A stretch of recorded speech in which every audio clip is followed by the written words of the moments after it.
Well, we are at the top of the hour, so I'm going to call the meeting to order. This is Tech Commission, and we are meeting virtually because of the COVID crisis. Welcome, everybody. Just wanted, before we get started, and welcome our guests officially. Any public comment?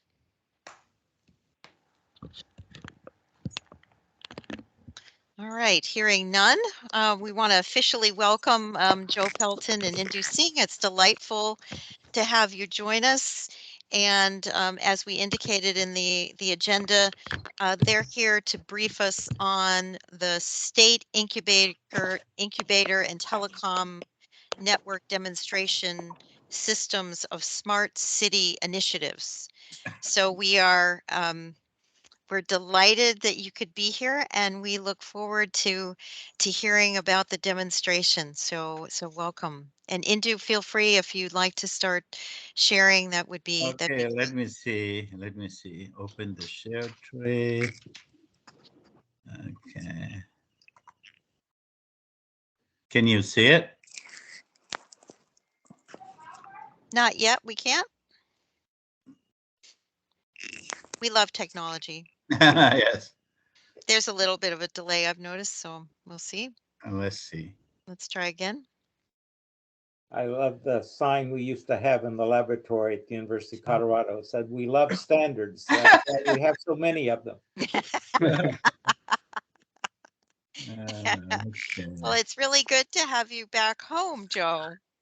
Well, Let's it's see. interesting to see what you and Frank have done moving forward. And I do feel I'm going to try again for some 9 reason. years of servitude were of some value. Oh, it seems like yesterday, Joe. Okay. Well, All right. So I'm going to try again and see what is going on here. For some reason, it didn't take it first time. All right. We'll try and do. Screen. Welcome if back, that Mike. doesn't work, could I've sent the presentation to you. Could you share the screen and Hindu could just say next slide? Oh, no. I'm okay. Yeah. Sometimes if I don't have the control, it doesn't allow because you guys are. Yes, the understanding was yeah, I asked about whether you guys could do it. And the understanding was it was that was a that you all were able to. So yeah, because I'm doing that and I see it, but you are not seeing it. Right. Why don't we here? And I'm the only one who can let people in. So let me do that. Why don't could you, Frank? Do you have it? Can you share it? Because I'm going to be letting people in as we go back and forth. I don't have it readily available. No. Okay. All right. Let's. You can't see it, right? Because I have it, but yeah, I think it's blocking me somewhere. Right. All right. Let's see. Why don't we? And I saw it on the screen. Why don't? Is Kate able to? No, she cannot. No. And Angela wasn't able to be here tonight, so that's where. Let's see. And I want to get it onto my desktop. That's going to be easier. So let's see. But let's see. And Indu, why don't you start and then let us work on getting the presentation up. Okay. So I can start that. Yeah. So yeah, I can even make this presentation without slides, but I wanted to be a little more professional. Yeah. No, understand. We'll That's get it. not a problem. But what we are really going to talk about today is what we call a smart city testbed. That's the nickname. Actually, the formal name is Virginia Smart Community Testbed. It is located in Stafford County, Virginia. And we started it in 2020. And then when pandemic came, then everything kind of slowed down all of a sudden. So we struggled in the first year. And your sound is not so it's breaking up. So where is that echo coming from? It's not from me. Is anybody on the cell or anything? Yeah, I hear from somebody. Okay. That's Still there? better. So go ahead. Still there, or you're okay? Yeah. Somebody typing something?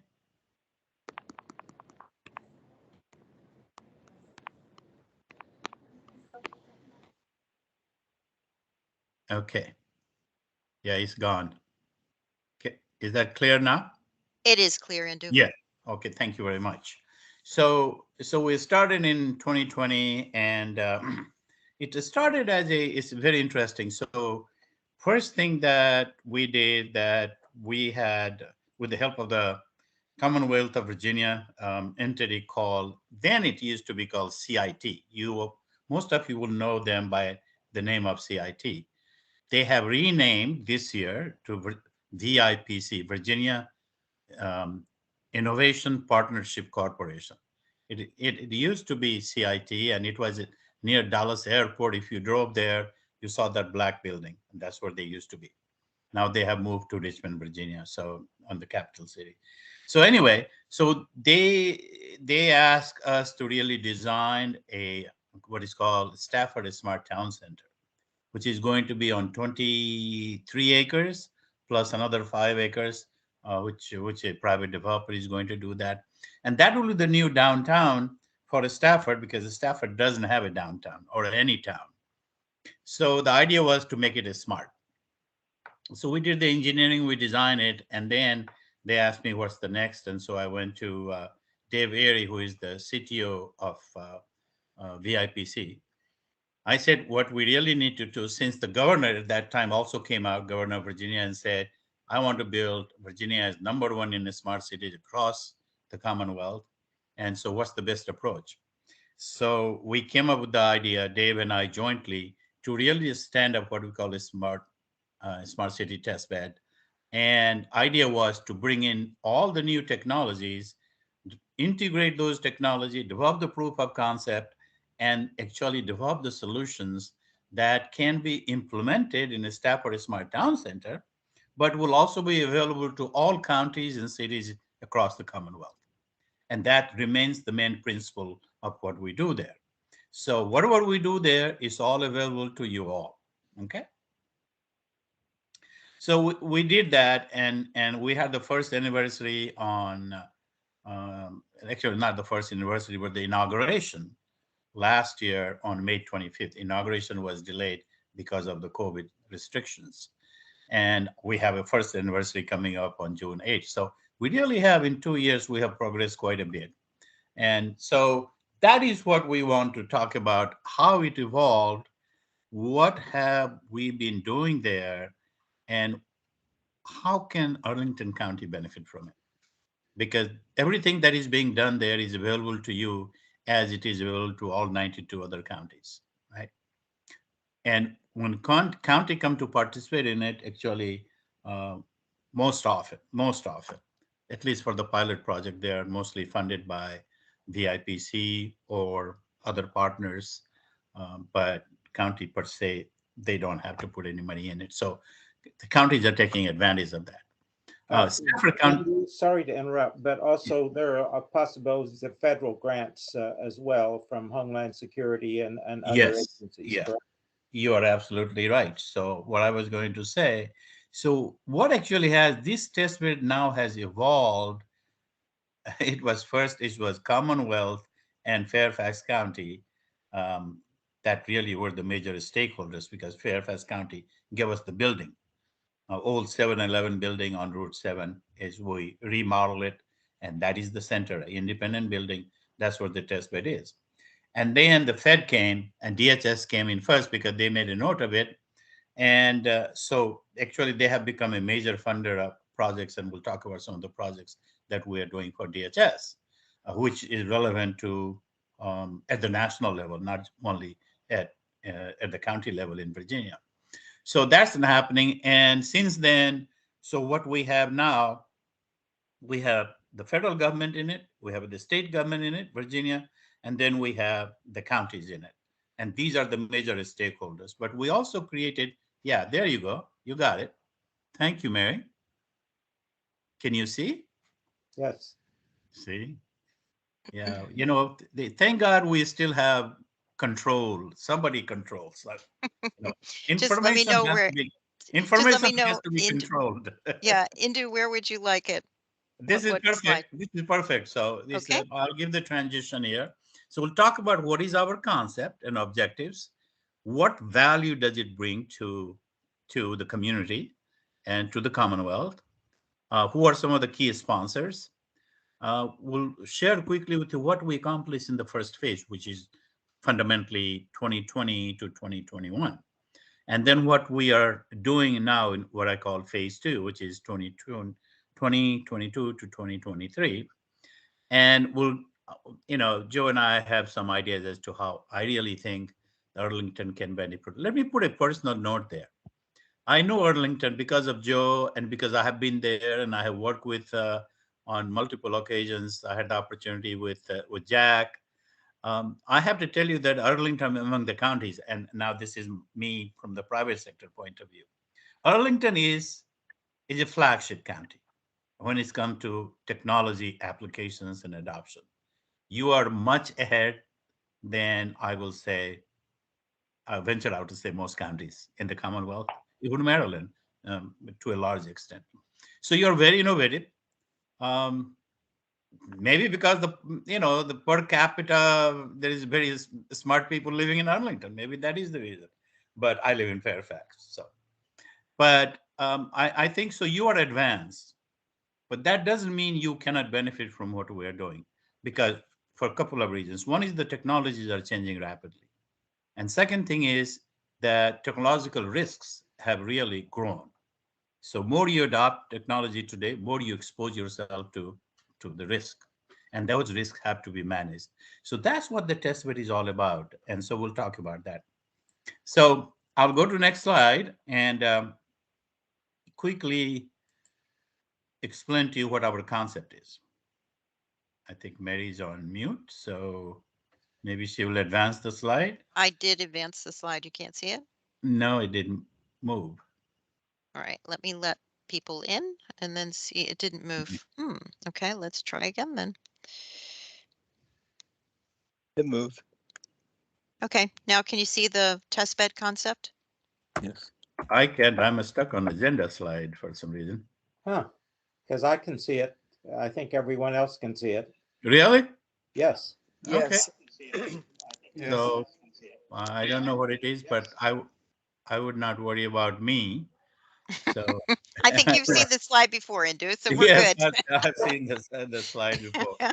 So I will open my own slide and see if that interferes with you. No, it don't interfere with you. This is embarrassing. I don't know what. Can you still hear me? Yes, we can. Yes. Okay. All right. So and you can see the slides, right? Yes. Okay, that's perfect then. So I'm going to. So the Virginia Smart Community Test with the concept. So you see a box in the left, you see the box in the right. The left side is basically this is how the test bed, things are done in the test bed. So we have a smart city ecosystem where fundamentally we define the components of it. What are the things that we want to do? And then we go to the next phase, which is technology and security, selecting those technology and looking at the security aspect of it, IoT security, fundamentally to a large extent. And then we really develop the pilot projects in the test bed, which is proof of concept, and then that leads to particular solution, right? Yes or no. Is it useful? It is implementable. Is it the right thing? How do you implement it? How do you use it? And then we draw the lessons learned, and that's how the county can really benefit from it. So, for example, can take 5G, we can take IoT, flood sensors, we can take fire sensors, environmental, any a lot of sensors nowadays that we use, right? All of these projects are going on drones, and then we can really develop the use case, do the proof of concept, which is pilot project, and then go to implementation. The right side, what you see is our collaborative framework, because from day one, I designed this to be public-private partnership, right? Because that's where the benefits are. This is the unique thing. In today's technological environment, If you want to manage the risk and you want to get the ROI, return on investment in technology, in my viewpoint, it has to be public-private partnership because the innovation and technologies are coming from the private sector, and ultimate beneficiary is the community. And when you put that together, that's what we have done in the test bed. So what you see is exactly what I said. Here is an integrated view of what the test bed actually looks like in a uh, not in a metaverse, but in the real world. Okay, and so the focus is on a smart city, as you see on the top, and the tools are all based on the new technology. So IoT, 5G, artificial intelligence, machine I learning. think you need to advance the slide, Um, Mary. Yes, Slide okay, four. good. Slide four. Yes, go ahead. Are you on slide four? Yes. Okay. So those are the tools and the technologies. The key stakeholders are the main stakeholders. So the I left the word CIT there. That should be VIPC, the new name. Stafford County, and major contributors are really again VIPC, Stafford County, OST, which is a corporate partner, DHS, Verizon, Cisco. This is to name a few. Okay. We look at the needs of the community in the counties, in the public sector, in the government, and develop solutions. And so what you see in the middle with the blue mark there, on the right-hand side, you have list of these are selected partners who are participating. They bring their technology, we develop the pilot with them, and then we develop the solutions with them, okay? And then you have the Stafford County, which has really given us the facility, and they have already implemented some of the projects that we talk about. So that is the approach, and this is the integrated view of the test bed. I'll go to slide number 5, and let's talk about value. Because the end of the day, with Arlington County point of view or Stafford County point of view, because you are the end user, what value does the test bed bring to you? So what we did, we selected the areas where we believe are the burning issues. This is where we need to be able to use this technology to solve the problems. So, for example, public safety. Public safety is a big area, and it's changing now with the new technology. For example, one technology that we selected is the drones, and drones are making a big difference in public safety and emergency management. So we developed a pilot project in the first year, and we did the pilot working with the public safety department of the Stafford County, and they were very happy. Now we're going to the implementation phase. IoT security. So what is happening, if you read the Gartner report or Cisco report on IoT, the number of IoT devices are growing, right? And so what is happening, their estimates are that we're close to about 50 billion IoT devices worldwide, and it's growing 15 to 20% per year. That is not manageable, and the risks are very high because cyber risks, as you know, are very high, and IoT devices are all vulnerable to that. So IoT security is one of the key things that we are doing in the test bed.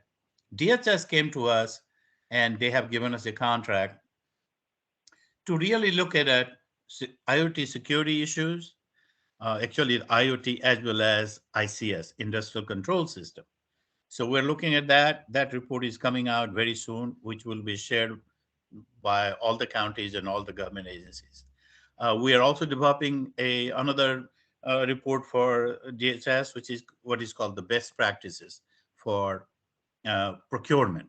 So they have asked us to develop the IoT best practices that is going to go to all procurement officers in the federal agencies. So when they issue the RFP or when their team does the evaluation, they have what we're calling it IoT security playbook, and so it will be available. So there'll be multiple, and then come July, we're going to be going into phase 2, which is going to go into more technical architecture and new reference model and all those things, because what you have, IoT and ICS are merging, the SCADA systems and all those things, and that convergence is creating a new approach to managing the security. So we're working on that. Other new technology are looking at in related to smart health. For example, we have projects that we have launched with Verizon called Smart Health and Connected Ambulance, where we're bringing in 5G into it, we're bringing in telehealth into it, and so a lot of this stuff is really we're making ambulance real time, intelligent, with using artificial intelligence and ML, all of those things in that to taking the healthcare to the next level. And so that's another area where it's a tremendous value to the community, and one area perhaps will interest Arlington. Intelligent traffic management. Of course, what is the biggest problem where we live in Northern Virginia? The traffic management. And so there is a lot of interest both for the federal government agencies, VDOT, and the state government, and the counties as to how we can really go into, migrating from a current state to what we call intelligent traffic management, which is largely going to be driven by artificial intelligence and machine learning. And so there are projects in that area. And then we're looking at smart community projects like the smart health, the smart school. Those projects are also evolving with multiple partners. Okay, so that's where we see the value. So what I want to conclude here in terms of really conveying one key message related to the value. The test bed is not an R&D center. It is not a research and development center. It is what I call the solution center, where we test the technology, complete the integration, and develop the solution that can be implemented in real time by the clients. Andy, should we be on slide 6? Now we're going to slide 6, Okay. right there. So what have we accomplished so far in 2 pandemic years with a lot of limitations? 3 stakeholders that we already talked about, they remain committed to what we do. The public-private partnership has grown much bigger. So we started with few, and now we have 22 private partners. We have 3 federal agencies in it, and there are more coming. So DHS is there, NASA is coming, Navy is already there, and DoD, FBI, Marine Corps, and few others. Um, we have received key commitments from major technology partners, the Verizon. So the Verizon, for example, we are the first county or city in the nation where there is a 5G testbed, and the Verizon put their 5G testbed in that. So we're doing some very interesting things with that. That'll be another area of interest to Arlington County and you folks and Jack. We we are also very close to Cisco, who is going to bring in a lot of things in cybersecurity area. So that is also happening. They're also a major partner. So what we call platinum partners. So Verizon, Cisco, these are companies that have a lot to offer, but they are platinum partners. Our initial focus has been on public safety. It has been on IoT security. So public safety, we already talked about. We did the drone pilot project. Now we're going to the second phase. And then we did what is called the biggest technology today that is much talked about, and federal government is pushing for it since President Biden came to the White House and he issued an executive order on implementation of what is called zero trust system for cyber solutions. And so we did the first pilot project on a zero trust, brought in a company called Enclave, and tested their system. And it was so successful that the Stafford County came and they said, we'd like this implemented on our network. And this is another thing that I think the Jack will be very interested in. He understands the value of zero trust. And zero trust right now is much talked about solution for cybersecurity. So we ran that pilot, we implemented it. Now Stafford County is looking to expand the implementation of zero trust for the water system, the sewer system, and traffic management, all those things. So it has applications in everything. So that was a very successful pilot project. And then we launched the IoT security pilot project also. So that is going on. and then we had the first inauguration on the 25th of May last year. So, this was, so to summarize the accomplishments of the first 2 years, even though we are fighting pandemic, we built the partnership, public-private partnership, Strong Bay, made it a kind of national test bed because you have federal, state, and local government in it, and the private sector coming in it. We chose the key technology and developed the proofs of concept. And not only that, we met our objective of developing the solutions and then implementing it in the real life. And now other counties are looking to do the same thing. Now I'm going to go to slide number 7. Everybody has slide number 7? Yes. So now this is going to frame where we're heading now. We have our first anniversary celebration on June 8th. And so I was asked to say, okay, where do we go from here? So we had a visit from the Deputy Assistant Secretary of DHS about 3 months ago. And he said, Indu, okay, this is very impressive what has been done. We are delighted to be a partner in this, and particularly it's a great deal of interest to us because you have a state and local government participating in it along with the private corporation. This is the model that we want. Can this be scaled at the national level? And so he gave us the challenge. And so just not to talk too much about that because I can't talk too much. It's ongoing right now. But I developed a concept of what is called, so the Stafford test bed is going to become the national test bed. And then we are building innovation hubs across the country. So right now, 3 innovation hubs are being slotted. One is going to be in Ketchikan, Alaska. And I chose that because that's where I go fishing. No, just joking. I do go there fishing every year. I'm going in August again. Um, so I developed the concept of innovation hub that is really based on 2 principles. Okay, one is it has to be geographically centric. Okay, and the secondly, it has to be demographically centric. Okay, for 2 reasons. And you folks can relate to this because Arlington has talked about this before, and I participated in some of the seminars. The digital equity is a big issue now. Okay, as a society, we do have to look at that because the new technologies. Plug my computer, my battery is low here, so no problem. The wire is right here. Just give me a second, please. Okay, I'm good.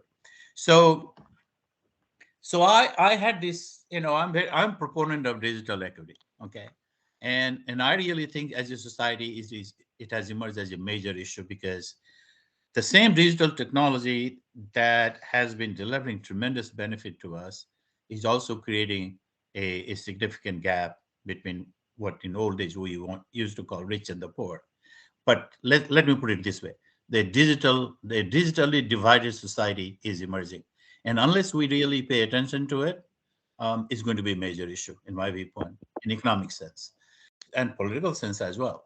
So keeping that in mind, the Alaska is going to be, we're going to be doing things there, developing solutions that is really going to be focused on the Alaska Native community. There are 272 federally recognized Native American communities in Alaska. They are about 15% of Alaska's population. Um, I go there. I have traveled across Alaska. I can tell you that most of those communities look like third world. Okay, and so I brought in a company called Cape Fox, which is owned by the tribes from Ketchikan. Brought them as a partner, and we're going to be federal government gave them $9 million to build a new building and technology center. They were not able to do anything with this, so I'm taking over that building, working with this company and the community and DHS and others, and we're going to build the innovation center there. First project in a rapid sense, I want to say, is really on healthcare, because I think in terms of digital equity, health particularly has to be on the top of the agenda. So we are going to be introducing a new concept called smart health and connected ambulance. And that'll be the pilot project we'll be doing there. Another innovation hub that I'm involved in developing is going to be in Carolinas. So brought in North Carolina, South Carolina. It will be based in Greensboro, North Carolina. Brought in the underserved African American community and the native mainland Native Indian community, and put them together. And we'll be doing exactly the same thing that we're doing going to be doing in Ketchikan. Again, their focus is first one is going to be a smart health and connected ambulance. Brought in a local hospital service provider called Atrium. They are participating in that. Verizon is participating in that. AWS, Amazon is participating in that. And again, this is going to be linked to the Stafford test bed at the national level. And the third one is going. And I Go think ahead. you should wrap up so we have a few minutes Okay. for Yeah, questions, but we I'm have almost only 30 minutes. I'm almost there. Okay. And the third one is going to be Hoboken, New Jersey, because this center is going to be what is called the urban center, because more than 50% of the population living in urban areas, their needs are very different and their issues are very different. So that's going to be focused on that. Two more things that we just introduced, and that's going to be inaugurated on the 8th. We introduced SOC as a service, Cyber Security Operations Center, and also quantum computing. And we're going to be the first in the country to integrate quantum for cybersecurity through the SOC. So that's a flagship project. That's my main project now. So and then the federal and the state government coming in. We'll go to the last slide now, which is how Arlington County can benefit. So we invite Arlington County and you all to participate in the pilot projects that is relevant to you and to Arlington County. Either we can come up with the idea, give you that, or you can come up with the idea. We can work on that.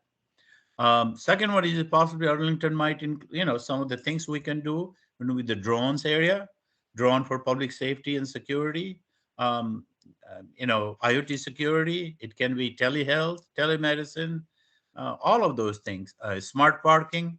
All these areas are really poised for collaboration between Arlington County and the test bed.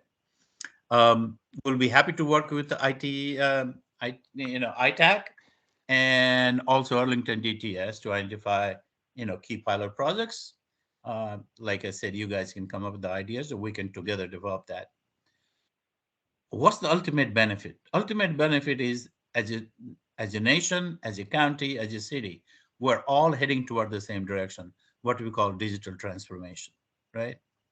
And I think the digital transformation is a key, is going to happen, is happening, but we have to make a note of that. Recently, I spoke at the Air Force a conference in Dayton, and this is the last thing I want to say, Joe, that it was on digital transformation because the DoD has taken the lead, and they asked me to really, provide some thought leadership on. So I see two things happening in the nation: digital transformation and cultural transformation. And I think we will miss the boat. That was my main message. If we miss the boat, we'll miss the boat if we just focus on digital transformation, which is technology driven, and ignore the cultural transformation, because these are both independent forces and at times they collide. And when they collide, that's when you have the digital equity or inequity issues evolving. So digital migration has to be in a planned way, and the test bed can contribute to this. So that's the approach. So I'm going to stop there on slide 8 and uh, use my last slide, which is really thank you and happy to answer questions. Mm. So, Mary, could I just make one comment? I know that uh, a few years back, we really had some major concerns about the security of the SCADA system and the fact that various different agencies had different levels of security on the water systems and other systems the county was using. Mhm. I do think that it would be good to have an update on where the security systems are and whether there's switching off of SCADA to IoT systems, and whether that might be an area that could be looked at. And Richard is with us from DTS County staff. So Richard, do you want to comment on SCADA assessment? So Joe is up to Sure. speed. You can pose any questions you like, but I'm walking a fine line here in my response. I will not speak about operational security in recorded public meetings. Right. Okay. So in this type of forum, it's not an appropriate place to discuss what we're doing in various parts of our operational technologies. But if the board is interested, I can do sessions with the board privately where I can get into very detailed conversations about these topics. Thank you. Good. Indu, thank you. And I'm sure there, if you all wouldn't mind staying for a couple of questions, I'm sure that our team, full complement team, has some. So I will open it up to the commission members who has a question. Anyone have a follow-up question?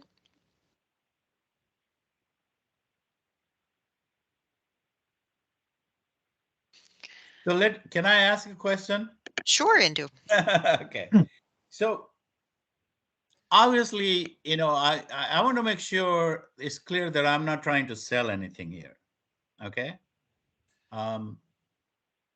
Because of my relationship with Joe and Jack, long-term relationship, because I'm so impressed by the advancement in terms of infrastructure, the investment that Arlington has made, you are poised to go to the next level. You will be the leader among the counties in Virginia for digital transformation, and you should be. So I really think that you ought to look at what I have to say as an opportunity to collaborate and test and verify some of the things, Richard, that you're already planning to do or you're doing it. This is an opportunity. Second thing is that the best part is at no cost to you, because I will make, in some cases, DHS, in some cases, VIPC, the Commonwealth of Virginia, pay for it. At least the pilot, not the implementation. Implementation will be your job, but the pilot. And I have shared this with David Erie, CTO of VIPC. He knows that I'm making this presentation. So he's committed. We're partners, and I'm there to help. So I just want to make sure that I'm not misunderstood. I'm not selling anything here. I'm coming in as an outsider. I want to see the digital that Arlington continues to benefit in terms of where the Commonwealth is investing, where the federal government is investing, and take advantage of that. So you have 4 questions in the queue, Indu. So Martha is first. Okay, thank you. In the past, we talked about partnering, doing something special with healthcare. Has Yes. what's happened with that?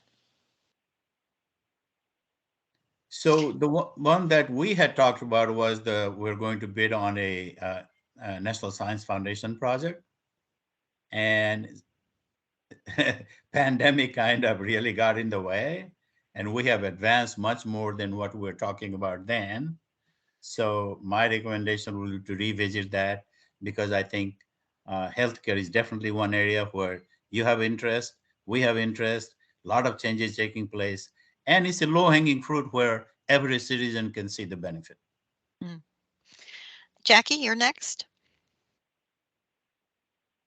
Yeah, just to, I guess, first reaction. I think something like this, and it seems like this is the only something like this, is something that would be appropriate to include in a digital plan. So one of the things that the digital plan we've been advocating for should include is methods for testing and, prior to implementation. We certainly have some testing that we've been doing here, and there have been issues with that. So this is another way of doing testing without it being in a specific location in Arlington that would, I think, be advantageous, particularly for something that's going to be of concern to the community, like drones, for example. So if you have a use case that's well established and tested somewhere else that you can refer citizens to, I think that would be an advantage as part of your digital planning. Mhm. Thanks, That's a Jackie. very good point. Mhm. John? Thanks. I just scanned through the report that you put out on the Zero Trust Systems pilot. I think Zero Trust in cyber is always job zero when it comes to an IT shop. So I'm just curious, from a process standpoint, did Stafford select or evaluate different options for the component that's referred to as the Enclave blockchain, which seems to be a proprietary product that enables the Zero Trust network? Or how did that, is it that you've got Enclave as a partner and you're looking for people to pilot with, or did Stafford say, we're looking to implement Zero Trust, let's go out and look at different products that might help us do that? So actually, it was other way around. We went to Stafford, and I said, "Would you be interested in piloting Zero Trust?" Because we were going to pilot Zero Trust with or without a Stafford. And so we have an executive committee for the test, but there are 4 people on that. It's me, a CIT CTO, David Erie, Arlington, the Stafford County CTO, that's Mike Cannon, and John Holden, who is the director of economic development. And so fundamentally, I'm the guy who develops the use cases. I'm the one who brings the partners, the technology. I go to the executive committee and say, here are the 5 things on the table. Tell us which one you would like to do. And the executive committee selects those. Zero trust, because there is so much focus on zero trust that it was really, they grabbed it. Okay. And they said, let's run this pilot. And Mike Cannon said, okay. So here was the problem. Right before that, the National Guard came and did the security audit of the Stafford County, and they found gaps. Yeah. So the specific, So, just to so the that specific. is what prompted them for zero trust. Yeah. So no, the specific question I'm interested in is the selection of the Enclave blockchain product as part of the pilot. Was that part of the package deal when you proposed it? Was that selected during the pilot definition? And how typically does that work for pilot projects that you run? So there are 2 ways that we do pilot. One is that we go out and select the technology and therefore the vendor, or the vendor partners can come to the test bed and they can propose. So it Okay. works either way. And we work both ways. Okay, great. Thanks. Okay, thank you. Martha, is that an old hand or a new hand? And then Phil, you're after Martha if she has a new question. Old hand. Old hand. Okay, so Phil, over to you. Yeah, the question for Indu and Joe, trying to increase the level of specificity just a little bit. What single, very concrete project comes to mind that would be an ideal application to benefit Arlingtonians that might be asked of the Stafford test bed comes to mind? Can you think of anything that's compelling? Joe, you want to talk I'll first? start. I'm not so much thinking about as of a technology, but rather as a benefit to the people here. Well, I'll start. I do think that the security upgrade might be a good place to start. As I say, there was a problem with the SCADA system being distributed among many departments and so on. And so that might be one issue, just to see where we are in terms of security, whether there's an IoT-based system that could be or should be implemented or what have you, is one area. When we met with Jack a few years back, we were talking about certain communities in the Arlington uh, area that had special needs and so on, and that several of those had been identified by Jack and by others. That again, sometimes it's best to go to the community and say, "Hey, here are some new capabilities. Which one do you think would help your community?" Rather than going to the community and saying, "Here's what we're going to do for you." So I really do think that a good place to start would be to do some surveys to get a feeling for what the community priorities might be. One thing while I have the floor is that I think that if there were interest of members of the IT advisory group to go and see the test bed, that could be arranged with Indu. Yes. Field trip, Absolutely. Absolutely. road trip. Yeah. Well, thank you. Obviously, we went over the time. I appreciate you all staying with us. And you've given us a food for thought, and we have the. You don't mind we circulate the deck in you Absolutely. and Joe? All right, we will do that, and then we will loop back as after we've had an opportunity to think about what you've briefed us on. Thank you for the opportunity. Appreciate it. Thanks so much. You Yeah. take care. Great to Yeah. see you. Okay. Bye-bye. Right. Okay. Bye-bye. All right. Getting back to the next on the agenda. John, do you have a safety innovation zone update? So I've got a verbal update, which is that we're still waiting on confirmation about the path forward for our relationship with the Safety and Innovation Zone project. We met last week or the week before. I can't tell because time is a flat circle in COVID. COVID and with small children. And we had provided, Sharon and I had provided a version of the report that we felt comfortable supporting, try and eliminate any concern about any recommendations that would be viewed as controversial that the county wouldn't support. I think the county's position was essentially that the product is a staff product, and so not really appropriate for board quote unquote approval. We agreed that it would be great if they could come and present the report to us for our official feedback. There was some concern about whether that could be done in a way that wouldn't make the report public because they're not sure when or whether the report is going to be made public. And I reminded them that we do have we are subject to open meeting laws, and so I didn't know that they could share the report with us without also making it public.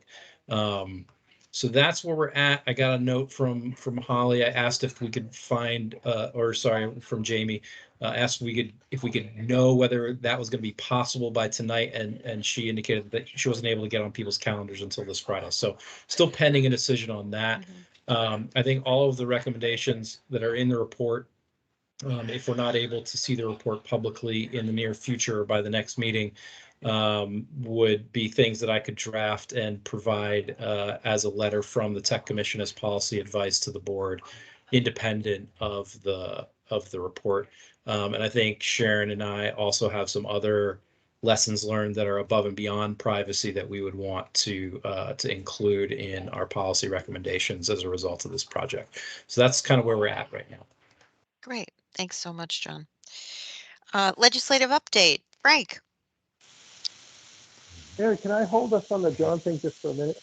Yes. All Go right. ahead. And I just wanted to add to John's report on CIS. I did actually sit in on that meeting last week, and I think they wanted to make perhaps two presentations to us. First, sort of a context of where the pilot is, and also then on the report itself. Secondly, assuming approvals had been obtained from the county manager for both. So, and I think there still seems to be that the report would be shared.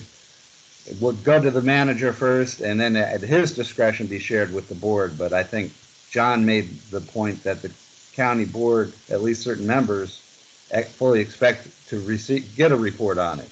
Get the report. Isn't that right, John? I think. Yeah, so. I mean, in all their public statements, and in fact, the statements that are on these Amazon, our liaison member Karen Tonis specifically said we should be getting a report soon. So that's my read of their expectations. So yeah, no, Richard, do you have a comment?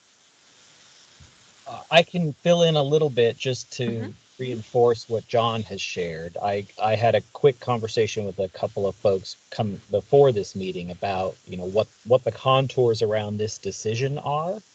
And it really is that the report and the advice has all been on the manager's side of the house. And this group is on the board side of the house. And so there is that intentional firewall between the two sides, and we're navigating how we proceed without kind of breaking our rules about how one side speaks and interacts with the other. So there are intentional conversations happening around this just to determine what the best pathway forward is, but it isn't a typical situation we see as far as how we have people on a board constituted group working on a manager constituted project, if that makes sense. And so, we're navigating it, and we hope to know more soon. Thank you. Mike, you had a comment or a question Yeah, for John? I guess two comments now. In response to what was just said, I'll say from a citizen's point of view, I'm sure there's an expectation that the board and the manager will figure it out in a way that is beneficial to the citizens and not such a, I'd say, assumed oppositional thing. And secondly, I would say every organization I've ever worked in had some fairly complicated way to take a work in progress that was indeed staff work inside the organization, not intended to be made public. And then they have a formal process in which they say, okay, this is a draft, and we're seeking the advice of people we often seek advice from, and sometimes they say from the public. But this doesn't seem like a novel problem. This happens in every bureaucracy I've ever worked at. And so this is going to come up over and over again, especially in information technology, but I think anything that the county does. So how does the county normally do? Obviously, the board. So everything must originate with either the manager or the board or some appointed official, and then reach a point at which people say, we need to start checking with folks about this, and the batting order in which we check is really important, and there's some kind of chain of command here. What's the normal way? So my response would be that those muscles are very well developed in parts of the county that regularly work on product that is for public consumption. I think in the Department of Technology, it is not an everyday occurrence for us to interact directly with the public or to publish things directly to the public. We are largely an internal support organization. So our muscles are not as strong as some of those departments that do this for many daily basis. We do this on an occasional basis. And I think that's where we're learning as we walk through this process exactly some lessons that other departments probably know better than we do. We're learning those now. All right. Let's, thanks for the clarification. And Frank, legislative priorities. Yes, the continuing broadband struggle. Nearly 24 broadband service providers, including our friends at Comcast and Verizon, have committed to providing high-speed broadband service of at least 100 megabits per second in connection with the $30 monthly subsidy offered under the American Connectivity Program, ACP. A new website, getinternet.gov, has been launched on how to sign up for ACP. There are income-based eligibility requirements to participate in ACP.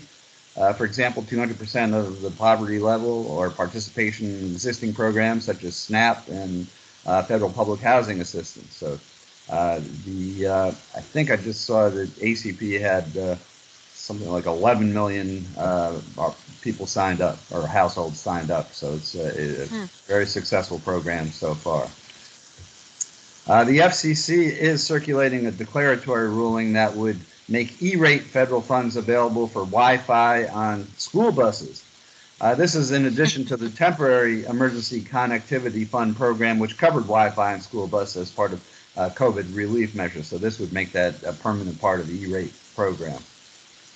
Verizon and T-Mobile, separately now, on another item, Verizon and T-Mobile have added 530,000 fixed wireless access FWA 5G home broadband subscribers in the first quarter of 2022, which constitutes nearly half of the net increase in broadband subscribers and is a nationwide, so that would be wireline and wireless total combined for over 1 million net increase in broadband subscribers, and it represents a 5-fold increase over the number of FWA subscribers added in the first quarter of 2021.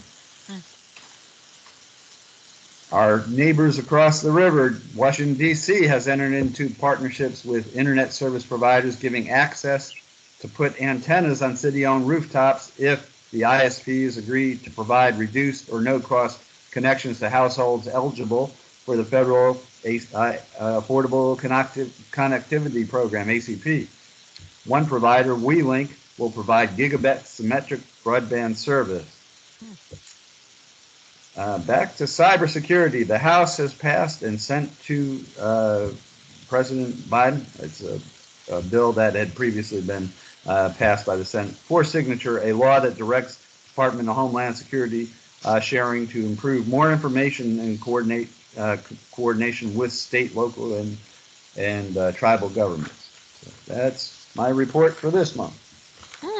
Excellent. Thank you. Any questions for Frank? Any follow-up questions based on the brief? Richard? Yeah. I don't know if you have it on your agenda yet, but the public meeting rules for the Commonwealth are back in play, I guess is the best way to describe it. I will be attending a training in the next few weeks on what the rules are for commission meetings as far as in-person quorums, how you can do hybrid meetings, and how frequently you can do those meetings. But just to be aware that is on the agenda, there are, I guess I would call them rollbacks coming to the amount of virtual meetings that we're allowed to do for commissions. So please put that on your agendas for research and comment, because I'm sure you will all have views on the proposals that we've seen, and I'll know more in the next few weeks. Yeah, and Richard, to add to that, the commission chairs met and were briefed, and we were that'll be part of my chair update. So but thank you for flagging it. And they mentioned that you all hadn't gotten briefed yet and would soon. So so we're all catching up. The next on our agenda is legislative priorities. Just what we just want to do is flag that usually they'll ask us for legislative priorities, the county board, in July. And what that is for those who are new on the commission, basically the county will board will ask for each of the commissions to submit 3 or 4 priorities from their perspective. Then they pull it together, they look at it, and the county board collectively makes recommendations and talks about it from a Northern Virginia perspective, right? What they believe the legislative priorities. They also do it on the, as Richard knows well, they do it on the staff side as well. They ask the staff for what do you think is really important. So we'll spend some time in June talking about that, but we just wanted to give you a heads up about the things, and we'll share again what we submitted last year. It was 4, I think 4 priorities from Tech Commission perspective, and just so you all can be thinking about what you think our items should be. And one of them, as a matter of fact, was this discussion about virtual meetings, because I think we've gotten incredible participation in a virtual mode, and that was the shared that was the consensus when the commission chairs met as well. So So just wanted to give you all a heads up on that. The next one is the draft letter about local governments purview, what local government can do in relation to digital privacy. Thank you all for the work. You all worked. There were lots of hands pulling this together. Not only the letter, but also the enclosures. So just wanted to. I think we circulated a draft today. So wanted to open it up for those of you who've had an opportunity to look at the most recent draft. What is what's missing in there? How would you like to proceed? So I open it up to the floor. John. I'd like to propose one amendment, mostly for tone. In the second to last paragraph, there is a sentence that says, we will do our part and we expect you to do your part.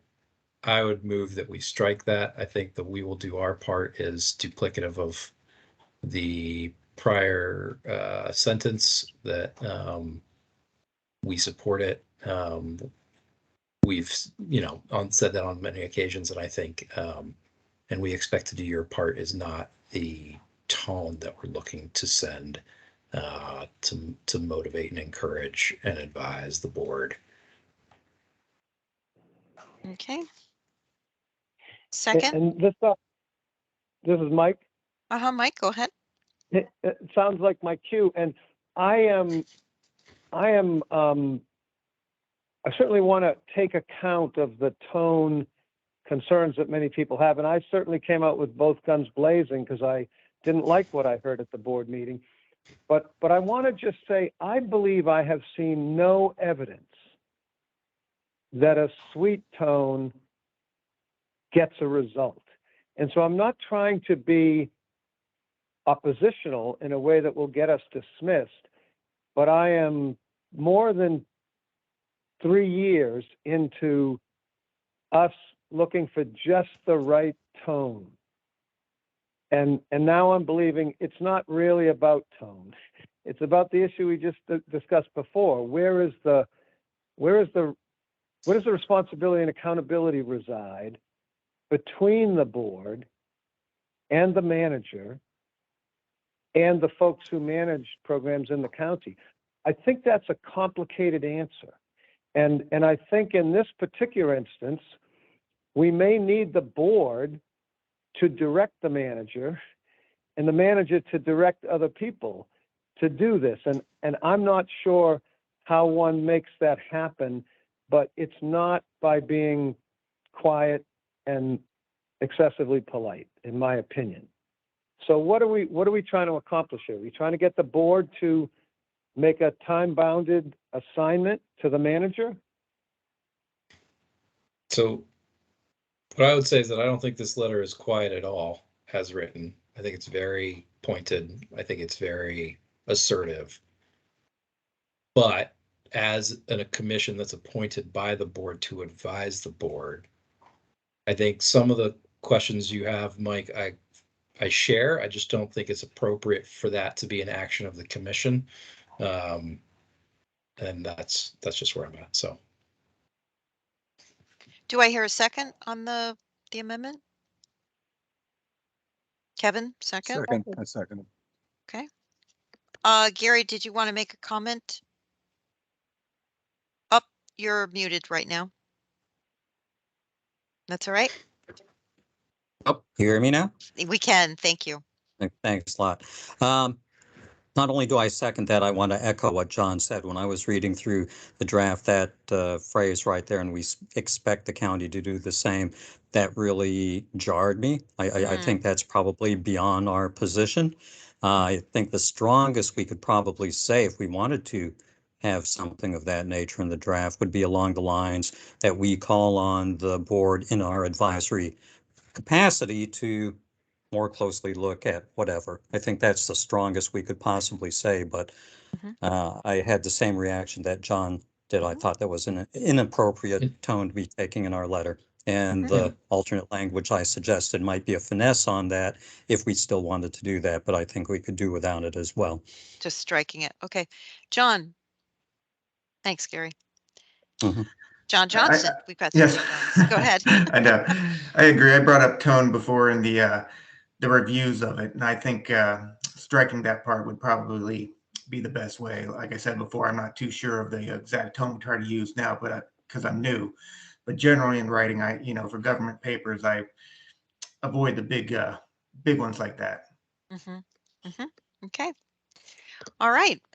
Any other comments on the specific? Just what we're suggesting is to delete that sentence at the moment. And I would also say earlier in the document, we also state that it is the duty of the county board to act and protect and to preserve that right. So we are laying out an argument of duty. Yeah. An expectation, I think. Yeah. It's an outline of expectation. Phil, And you want to... also the next sentence says the tech commission implores you to examine the digital policy. So I think, that's pretty strong language right there. So. Okay. Phil, do you want to comment on this particular? Yeah, I wrote you a note earlier about the final paragraph.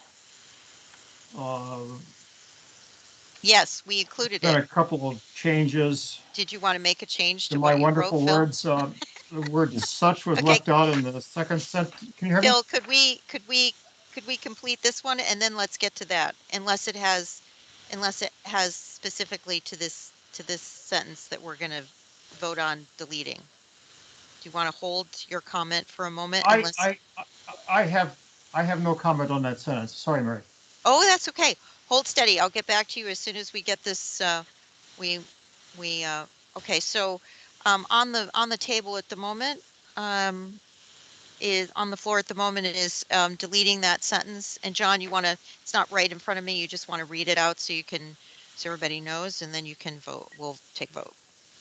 Sure. So the motion again is in 1, 2, 3, 4, paragraph 5.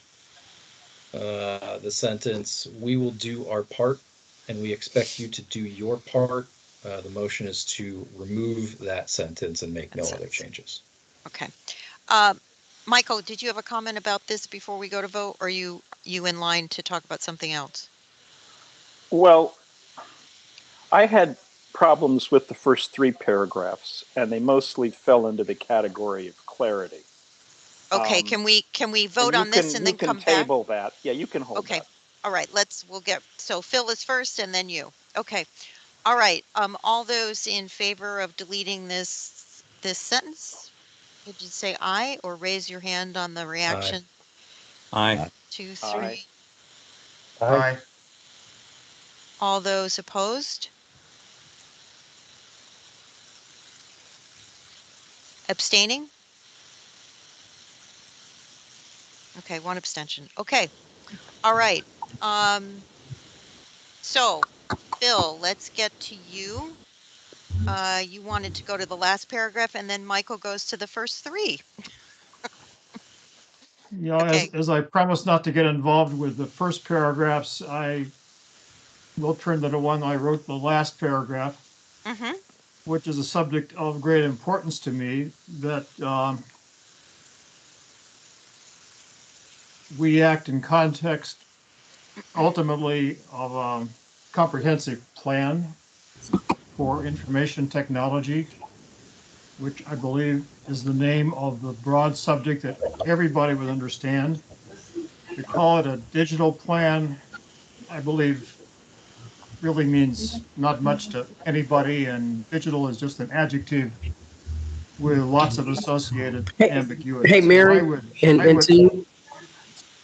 Sir? Hello? Who's saying, who is that? Somebody Can you said hear me? Mary and team. I don't know who. Hello? Can you hear me? I can hear you, Phil. I'm not sure. I think somebody else was trying to get us, but let's go forth. Okay. So Phil, what you're saying is change it back to information. You want everything information technology that says digital in that last paragraph. Yes, and a word "that" was dropped out before the word "work" in the very last sentence. Okay. Urge the board to direct that work begin. I believe it works to be really, really clear on what we want the board to do. Mm-hmm. And then the other change that got made is in the second sentence. It originally said such plan would go far to establish a baseline of digital trust. Mm-hmm. And we're not talking about a plan, we're talking about a very specific community-supported comprehensive plan. That is exactly what we do not have, and I would like to reinforce that that's what we're talking about, not just any old A plan. Okay, That's so it. what you're suggesting, I think, is three things. You want to put back such where A is, so it's such plan. Then you want to replace where digital is used, replace with information technology, and then insert that in, I'm not certain which, it's the third or fourth sentence. Can you read that, whether that is that work? The very last The sentence. last sentence, okay. Okay, so those are the three Once again, we suggestions, right? strongly urge the board to direct that work. Mhm. The word "that" is not there. Okay. So those are the And three it's things, just, right, Phil? and if you just wanted to say IT plan, that would be fine with me. But I am bothered by calling it a digital plan. Mm-hmm. Yes. That's it. Thank you. No, that's fine. So those are the three things, right? And Phil, would you mind just reading out those three sentences so people can hear what the with the changes that you're suggesting, so that they can. So the first one would have, after referring to what is not there as a community-supported comprehensive plan for information technology, the second sentence, whether long, begins with such plan would go far to establish a baseline of digital trust. And you want to change that to information technology trust. No, I think this word digital trust actually works rather well there. That's my proposal, to leave that. Got it. And then in the very last sentence, it would simply say, we strongly urge the board to direct that work begin on a broad IT plan without further delay. And I have, in the interest of all of us, just to plant the idea that we're all in this together. Okay. All right. Do I hear a second for those changes? Second, Jackie seconded. And any comment about this particular, the really change back to what Phil has recommended? Any Martha? Did you have a comment about this? No. Okay. All right. I have a comment. Okay, go ahead, Mike. And Phil, you know I support this wholeheartedly. My concern is in the context of this particular issue about surveillance in public parks. Does this offer the board the opportunity to say, because we won't get involved in a comprehensive plan, therefore we won't do the right thing in the privacy in parks issue? I didn't hear you clearly. Are you talking about the use of this expression, establish a baseline of digital trust between citizens and their government? No, I think he No, was referring to the comprehensive plan.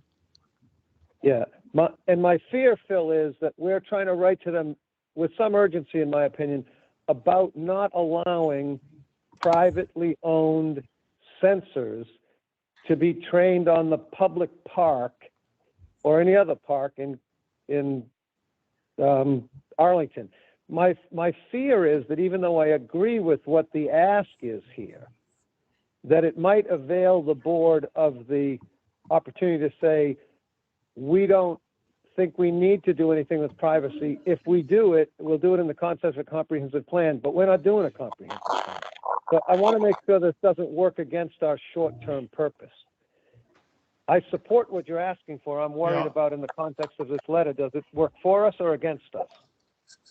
I don't think anything in that final paragraph negates anything in the opening paragraphs. If it's clear, and again, I'm not going to get involved in the wording here because I understand the issues. If it's clear what we're asking the board to do with regard to privacy, the final paragraph simply says, please, for God's sake, let's begin to work on a community-supported comprehensive plan for all of IT, which would include privacy protections and a whole bunch of other rather important things. Yeah. I don't see that there's a conflict, and I believe to not refer to the need for a comprehensive plan, however daunting that may seem, is just a cop-out on our part. It's really a denial of our fundamental responsibility to over-dramatize it just a bit. Okay, thanks. Any other comments about this? Michael, do you have comments about this last paragraph, or is that the hand for when we talk about the other 3 paragraphs? Actually, it's the first 4 paragraphs, but no, I have no objection to the final paragraph. Okay. All right. Any other comments about before we I think did we get a second? We did get a second, right? Jackie seconded, right? Yeah, right. Any other Gary, you have a comment, right? You're not you're muted at the moment. Thank you. I There think you we're go. better. Yeah, just a question for the group on the last sentence. In the interest of all of us, do we want to leave it at that, or in the interest of all citizens of Arlington County, or Arlington County citizens? I could have it either way, but just in the interest of all of us. You're I'd being put it to a vote specific. out there. Yeah. Okay. Okay. Phil, what do you think of that friendly amendment to what you suggest? In the interest of all citizens of Arlington County, or in the interest of all excuse me, Arlington County citizens.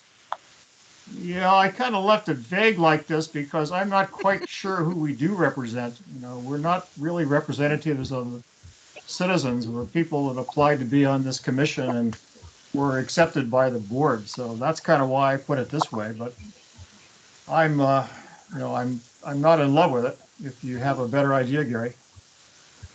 I can go either way. Just a suggestion. Okay. Okay. I vote to leave it.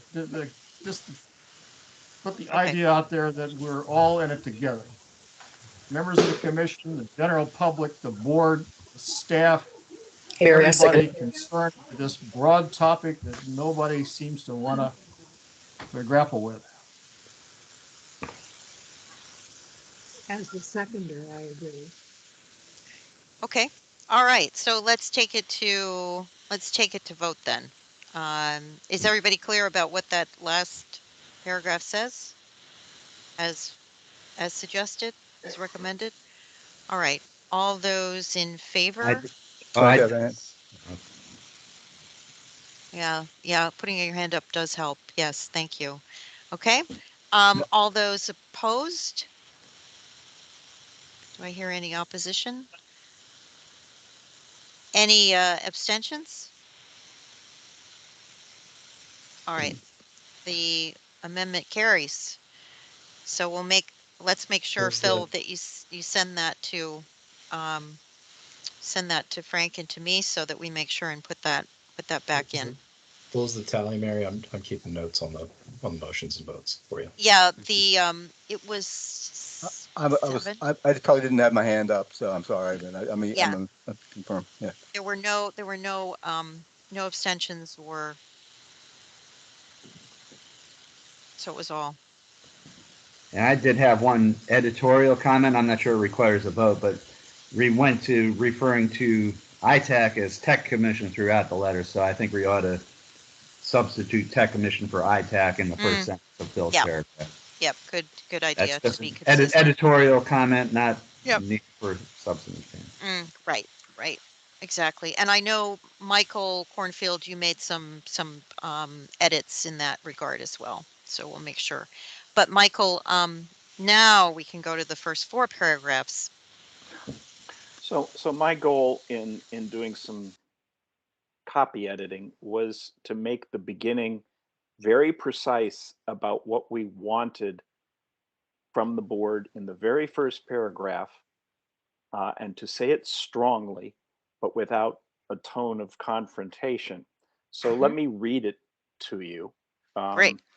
We, the county appointed citizen commissioners of Arlington County's Information Technology Advisory Commission, Tech Commission, write this letter pursuant to our advisory charter. So we're not representing everybody. We're doing something pursuant to our advisory charter. We express the Tech Commission's support for a collaboration with the Planning Commission to develop a privacy policy for the county. So I'm building on what board member Garvey suggested. Then I wrote,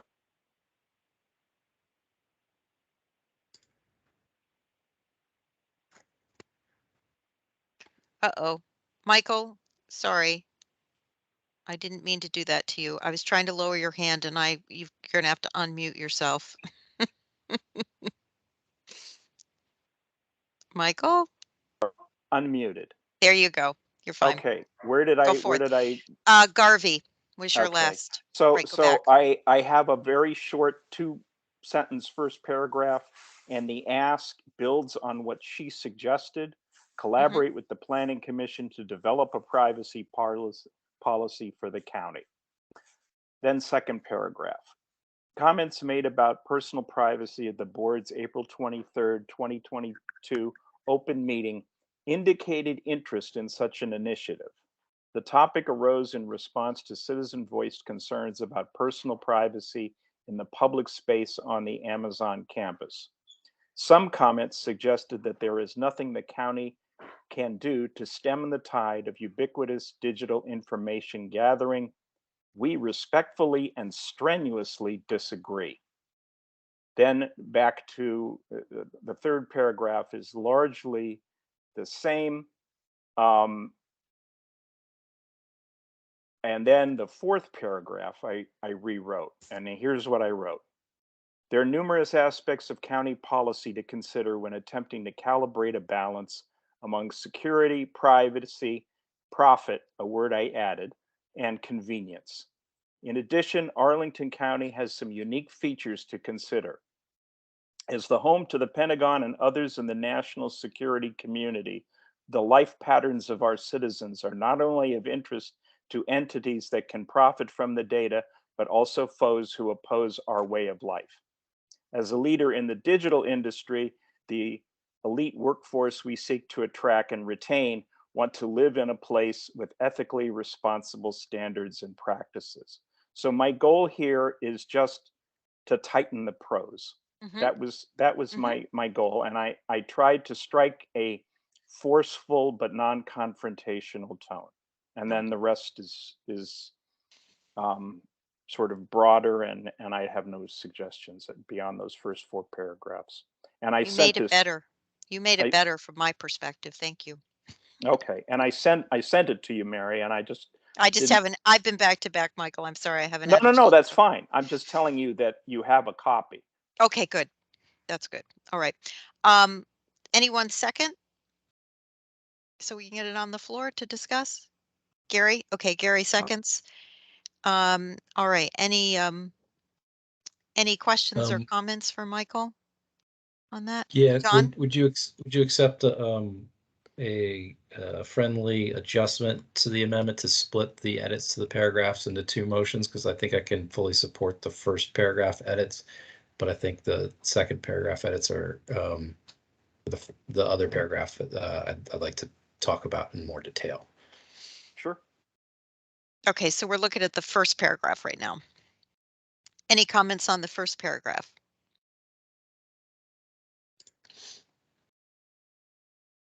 Gary, did you have a comment on the first paragraph? Go Can ahead. we just have a clean read on the first paragraph, Yep. please? Great. Michael, could you do that for us? Yep. We, the county appointed citizen commissioners of Arlington County's Information Technology Advisory Commission, open parentheses, Tech Commission, close parentheses, write this letter pursuant to our advisory charter. We express the Tech Commission's support for a collaboration with the Planning Commission to develop a privacy policy for the county. That's it. And then you added a second paragraph after that, right? That I tightened the second paragraph, and what I did was I tried to get it to be less confrontational and more organic in building out of the dialogue. sure. Could you read that? Because as you Sure, first presented, it sounded like it was the same two Sure, paragraphs. I Sorry. will. Okay. Comments made about personal privacy, and by the way, I removed everybody's name, all the board members' names. Right. So you may want to restore those, but I removed them. Comments made about personal privacy at the board's April 23rd, 2022 open meeting indicated interest in such an initiative. I'm building on what Garvey said, and in a sense also on what Crystal and Takas said. The topic arose in response to citizen voice concerns about personal privacy in the public space on the Amazon campus. So I'm not limiting it to that topic, but I'm noting that that's how it came up. Last sentence. I'm sorry, two more sentences. Some comments suggested that there is nothing the county can do to stem the tide of ubiquitous digital information gathering. We respectfully and strenuously disagree.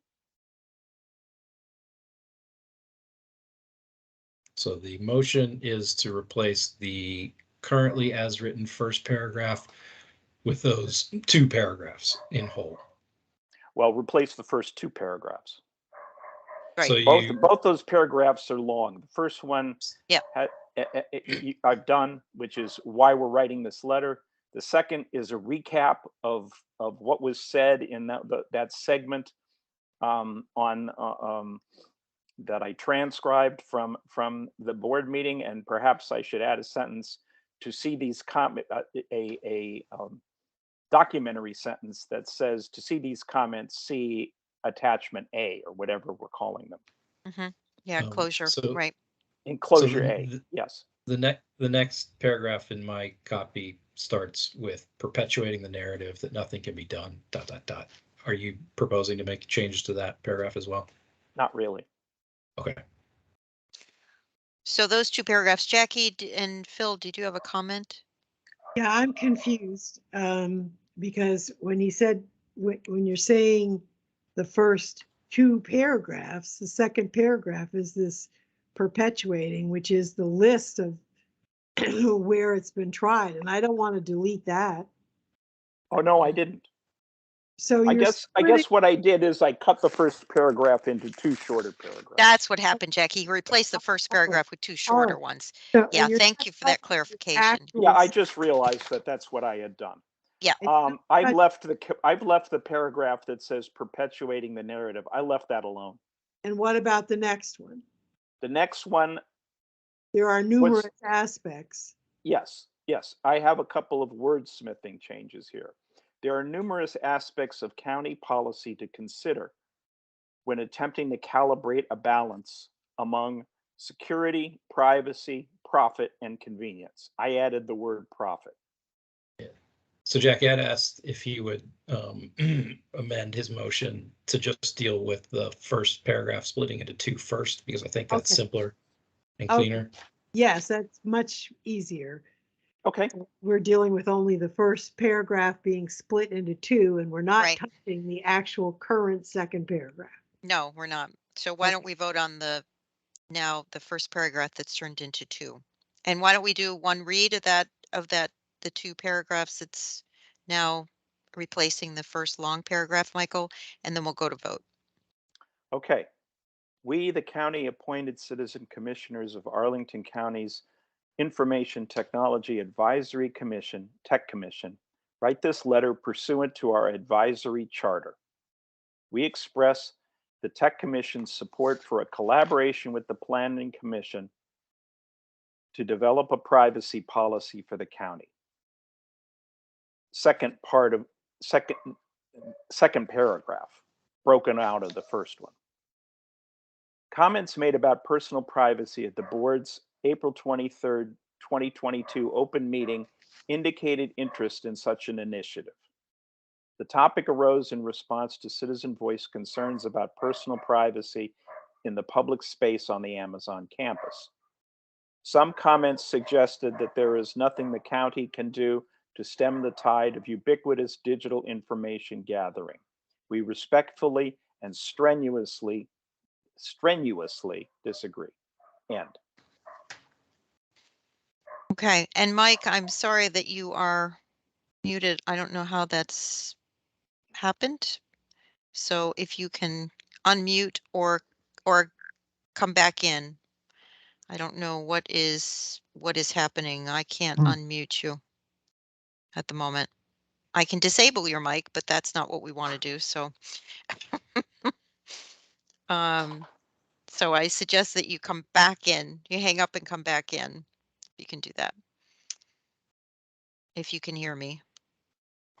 I don't know how you got. There we go. He'll come back in. So as soon as Mike comes back in, we'll go to vote. Thank you, Michael, for doing those, being able to read that.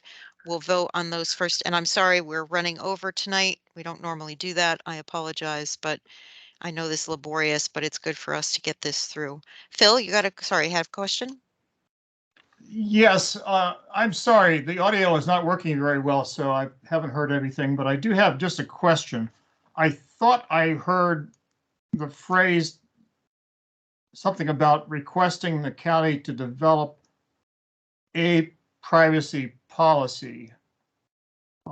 Seems to me we got a couple of months back a long list of departmental privacy policies. Must have been a dozen of them or more. Is what we're really asking for here a better compendium of the existing policies that don't exist, or are we looking for something which is integrated, that is, includes all our current policies plus anything that needs to be there to fill the gaps and to have some community input to this? It's a little unclear to me. And if we simply say to develop a privacy policy, seems to me county folk will say, hey, they're not listening. We've already given them 20 county policies on privacy. Just a question. I think those are terrific comments. And I would strike my word develop and insert revise and broaden the privacy policy of the county. What if it's more about developing privacy policy recommendations for the board to enact? Yes. That's fine too. Like that. Yeah. Like yeah, that. because we're not developing the policy. Yes. Yeah, we're not going to develop the policy. Excellent suggestions. Well, No, people that's good. jumping in with suggestions. I thought you would want to make it say specifically that would address circumstances such as the one in the park, because you know, otherwise we're just coming back and asking them to develop a privacy policy again. And this is the reason why the Planning Commission is on this list, is because it had to do with a public spaces development project in public spaces. So yep, good idea, Jackie. If we broaden and expand the language that you use, that would address issues such as, you know, this one that was the topic. Yep.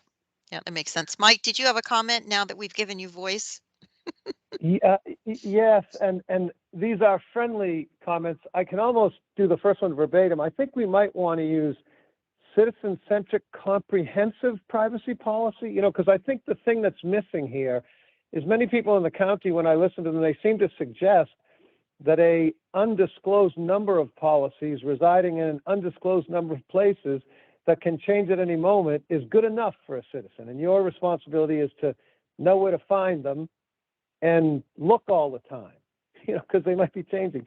So I think comprehensive countywide policy, kind of like New York City's, says something like citywide privacy practice. So to make it a one-stop shopping experience for a citizen, I think is really important. My other friendly amendment was, what would you think, and I'm going to paraphrase this because I can't do it verbatim off the top of my head, and this is actually an idea John raised, but what do you think about trying to put a timeline on that thing? And I'm sensing urgency, and I would say the urgency could be grounded on the notion that whenever the federal government or the Virginia state government takes action in this, let me use vague term, privacy space, if we already had a policy, it would likely be grandfathered in the way the people of Arlington like it. If we don't get the thing written, it'll get overtaken by the state or the federal government policy. Well, my reaction is that second thing that you just said is sufficiently important to merit its own paragraph. The urgency and the risk that or the opportunity to have our policy in a position to be grandfathered if and when the federal government acts. I mean, I like all of that. I can't do it off the top of my head, but I don't know that it belongs in the very first paragraph. It seems to me to be an important argument for urgency that deserves a paragraph of its own. Right. And so maybe just the word soon in your final sentence of the first paragraph would do it. And then you could do another short paragraph that says why doing it soon is important. Yeah, I think that's terrific.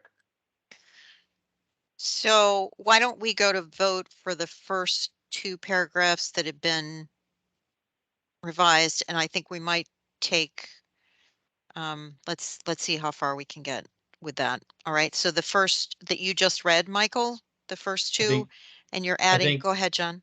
So I think Phil and I had suggestions about minor edits to clarify what we were going to do with the Planning Commission, and Jackie did too. So did Michael accept those? And yes. If he did, could he reread? No, I didn't write proposed? Them down. I'm sorry. I haven't written them down. I've been reading out loud and I did not write everything down, and I'm reacting off the top of my head. I'm sorry. That's okay. So why don't we, obviously this is recorded so we can easily go back and what's the sense? Do you all want to just look at a fresh doc? We can circulate and then take a census, I'm balancing urgency with wanting to get it right? So how does it, some of these revisions can be made, we can send it around and see how you all feel. I think that's a proper, prudent course of action. Okay, Phil? And I'm not in favor of waiting until the next monthly meeting. I think we should. I think we need to look at a fresh draft. And I also want to ask another question. Let's suppose we had a fully integrated, comprehensive policy. Are we satisfied to have the accountability for implementing and monitoring that policy vague within county staff? Or would we like the board to request the manager to declare the accountable department for implementing all of that policy? Yeah. So Phil, that gets at kind of some of the policy recommendations that are going to come out of the Clarendon Innovation Zone project. It's not, the recommendation is not create a privacy policy. The recommendation is create a privacy program writ large for the government, so that all of the privacy policies are integrated and appropriate and lined in with our strategic objectives, and use the NIST privacy framework as the foundation for creating that privacy program. So it is not a written document. That is just one tiny aspect of a privacy program. It's staff, it's processes and procedures, it's communication out to the public, It's controlling the data. It's full stack, so to speak. So that's the recommendation and why I think we should not phrase it as create a privacy policy, but we should be talking about making recommendations about privacy policy. Where I think the Planning Commission conversation comes in is exploring the art of the possible about what restrictions and what requirements we can place on private building owners, site plan applicants in terms of their surveillance of the public realm. And I don't know the answer to that because I haven't looked into it at all. But I think that is the nexus with us with the privacy with the Planning Commission. Planning Commission, and that goes beyond potentially areas of control, which is one of the frames that was in our recommended policy framework or comprehensive plan framework that Mike put forward that we endorsed. That would I think extend into the areas of influence, right? Where we have the ability to influence the private sector through zoning regulations. Do we have the legal authority to limit or control or put restrictions on surveillance of public areas by private entities? I don't know. When you say we, do you mean we the commission or we the county? We the county county. government. The county. Yeah. We the people. We the people. Where the power resides, despite what other people might say. Okay, so I think I'm getting this just a sense of the commission that we will rewrite, and we'll do it before the June meeting. Is that any yeah. objections to that? I just think we continue to discuss the other points before we go to the rewrite so that we're all kind of have the sense of each other, if that's possible. Yes, that's fine. We will do that. Mary, I was going to suggest, if you're willing, that, with the input on the recording, that we just authorize you to put the finishing touches on the letter.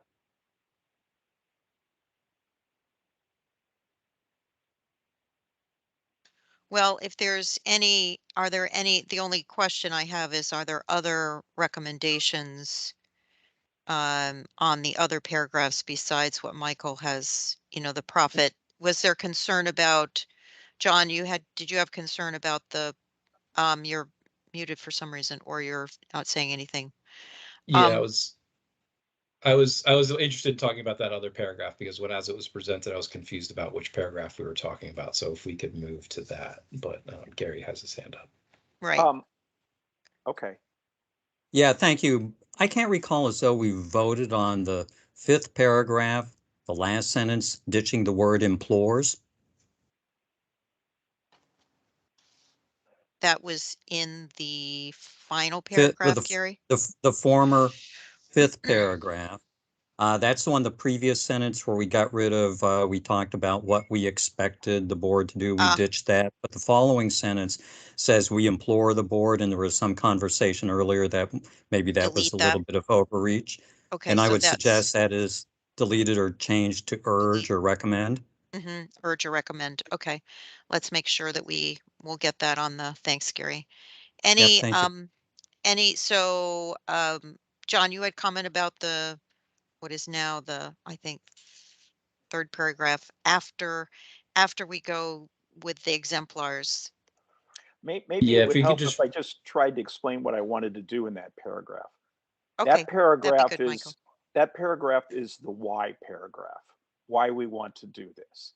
One is there are a number of reason number one, there is a number of values to balance: security, privacy, profit, convenience.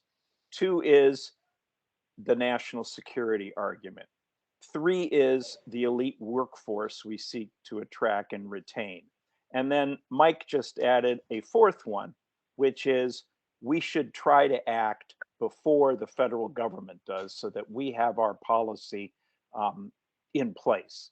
So to me, that's where the case is made, as it were. And the wordsmithing, I'm open, of course, to suggestion. But I think that four-part argument, there are values to balance, there are national security considerations, there's an elite workforce we want to attract and retain, and we want to get this in before the federal government might set boundaries on what we're able to do. All four of those arguments strike me as very strong. Compelling. Compelling is a good word. I had no concern with the addition of the word profit in the values that needed to be balanced, but when you read it, Michael, I didn't hear you repeat the current end sentence, which is ethical technologists are deciding where to found and grow their businesses, which is really important to me because I think there's an assumption that the surveillance capitalism business model is the only one that can succeed, but that's not actually the case. And I think it's really important, and I would advocate strongly for being a place that attracts people who are founding businesses that are based on more sustainable, ethical business models other than the surveillance capitalism model. And we want to be that place where those people want to come and found and grow their businesses. I agree with that, and I was condensing. I kept the word ethically. I said the elite workforce we seek to attract and retain want to live in a place with ethically responsible standards and practices. Right, but it's not just about the workforce. It's also about the entrepreneurs who are founding and growing the businesses, right? So it's the two sides of the economic. It's both. Okay, both then add the word entrepreneurs in there as well. That makes sense to me, John. Okay. All right. So okay. I don't. So we'll look at the draft. Go ahead, John. Yeah. Then I think any edits offline to that I'll be fine with as long as the intent is preserved. Okay. Any other comments before I quickly go to chair update and get you all? You've been really patient. Get you out of here. Mary, I'd like to propose a closing paragraph. Uh-huh. Can I just read it verbatim and you can tell me whether it fits at the end? Okay. And this is after the current closing paragraph, right? Correct. Okay. I would suggest we say, in our hometown, we should be able to feel at ease, comma, free as we choose from any prying surveillance devices, comma, until we knowingly enter into spaces or engage in activities that merit controls for, and then I have a list that might be a little redundant, one controls for public safety, national defense, or protection of property, but not for harvesting maximum personally identifiable information for private gain.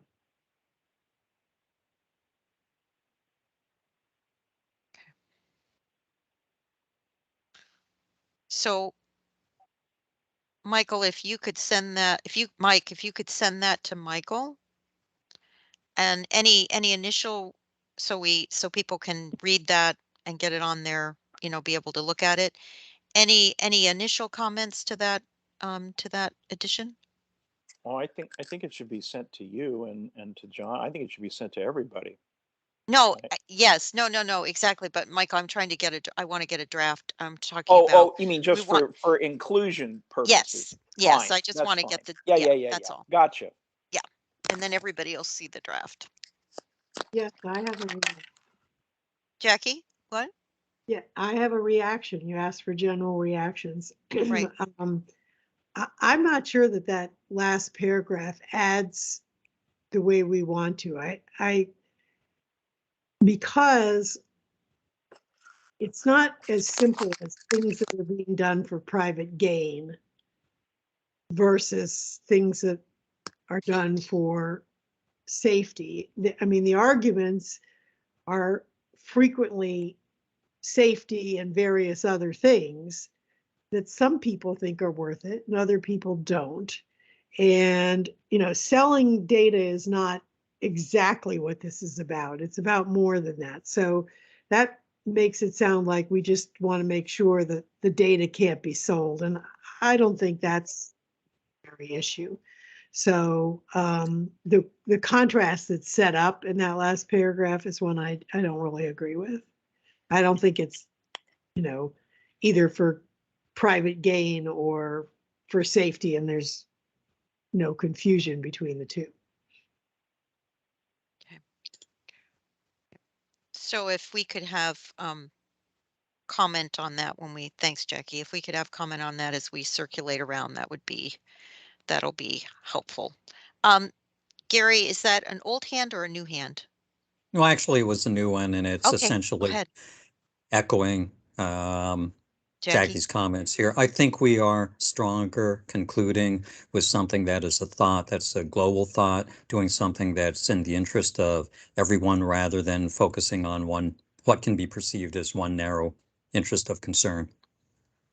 If you want to have that, it should be elsewhere in the letter rather than in the closing thought. Okay, all right. I think we're just stronger where we are. Okay, all right, thank you. And thanks everybody. It's always difficult to edit with a group and virtually made it, but you hung in there, so thank you. Just real quickly, I just wanted two updates. One is I mentioned the virtual, excuse me, they're saying that we're going to go back face to face in September. We'll see where we are in terms of the virus. The virus has a vote. There's, as Richard mentioned, there's a look at meeting 25% of the time, so maybe twice out of the year. They're trying to figure out whether that means each of you can go virtual or whether all of us can go virtual at the same time. They're getting clarity around that. So the best thing I should say is stay tuned. Right now, the plan is to come back face to face in September, but we will have more on that as they work out and translate exactly what they think this.